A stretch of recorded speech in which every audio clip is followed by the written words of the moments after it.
Short time, the armies of Islam had conquered a vast territory. Starting in a small area around Medina, they moved rapidly out of the Arabian Peninsula and within a few decades had taken control of the Levant, North Africa, Spain and Persia. I think one must bear in mind that this is an era in which people actually believed in God, and the dramatic successes of the Arabs as they poured out of Arabia was such that a lot of people did sort of observe and say they must have God on their side, this must be the true God. Some people did convert, or if they didn't convert, they did submit to Arab Muslim political control for that reason. By the early 8th century, Islamic caliphs ruled a vast territory. And like most successful emperors, from Caesar to Napoleon, they understood that political power and scientific know-how go hand in hand.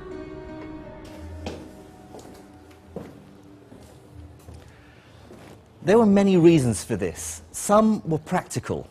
Medical knowledge could save lives. Military technology could win wars. Mathematics could help deal with the increasing complexities of the finances of state. And Islam as a religion also played a pivotal role.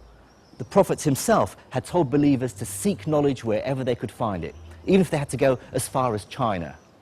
And many Muslims, I'm sure, felt that to study and better understand God's creation was in itself a religious duty. But there were also other less edifying motives at play. To many in the ruling elite of the Islamic Empire, knowledge itself had a self-serving purpose, because possessing it was seen as proof of the new empire's superiority over the rest of the world. But with military and political success, the Islamic caliphs faced an inevitable problem. How do you sensibly govern a hugely diverse population? Although some of the empire had converted to Islam, they were still separated by huge distances and adhered to many different traditions and languages.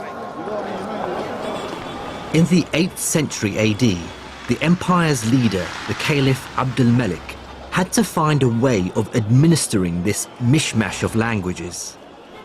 Like all the great figures of the Islamic Empire, Abd al-Malik lived in a culture without portraiture. All we have are later impressions of what he might have looked like.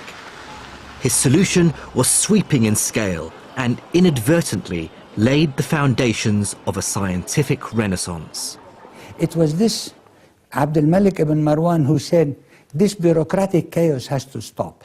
We cannot continue to run a government and govern all of this span of land with this Tower of Babel languages. So he wanted to govern it with a uniform language. That uniform language, of course, he wanted to be able to understand it, so he demanded that it be in Arabic.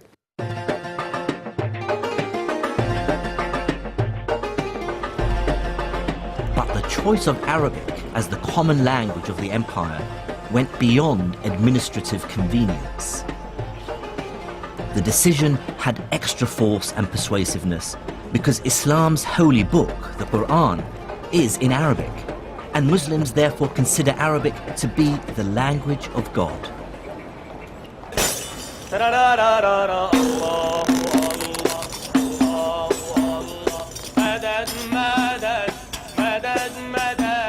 The words of the Quran are so sacred that its text hasn't changed in over 1400 years.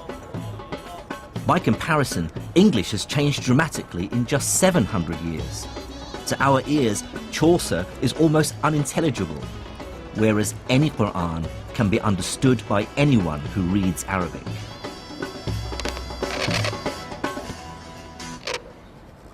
Making copies of the Quran has always been a specialized and highly respected job since the foundation of Islam.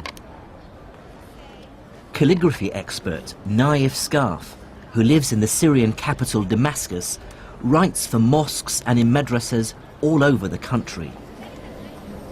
These are words he's found himself writing over and over again, words of great significance for Muslims.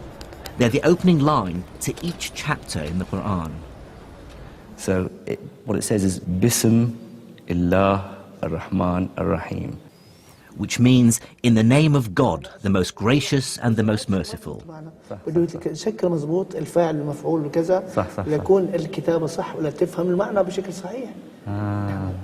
So it's saying the complexity of Arabic calligraphy was enforced on them because of the spread of Islam, because they were worried the meaning of the words in the Quran would be lost if it was read by people who don't speak Arabic. Then they wouldn't, not only would they misinterpret it, they just wouldn't be able to distinguish between different letters. So not only did they add dots on certain letters, they also added other little squiggly lines which changed the sound of vowels. And it was something that they put in place just to ensure that people were able to have the right pronunciation when they read the Quran. The consequences for science were immediate. Scholars from different lands who previously had no way of communicating now had a common language. And it was a language that was specially developed to be precise and unambiguous, which made it ideal for scientific and technical terms. What this meant was the summoning into existence of a vast intellectual community where scholars from very different parts of the world could engage in dialogue, comparison, debate, argument, often very fierce argument, with each other. It was possible for scholars based in Cordoba in southern Spain to engage in literary and scientific debate with scholars from Baghdad or from Samarkand.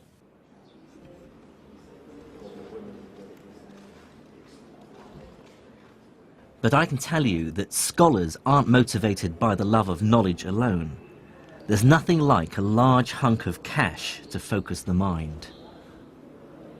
By the early 800s, the ruling elite of the Islamic Empire were pouring money into a truly ambitious project, which was global in scale and which was to have a profound impact on science. It was to scour the libraries of the world for scientific and philosophical manuscripts in any language. Greek, Syriac, Persian and Sanskrit. Bring them to the empire and translate them into Arabic. This became known as the translation movement.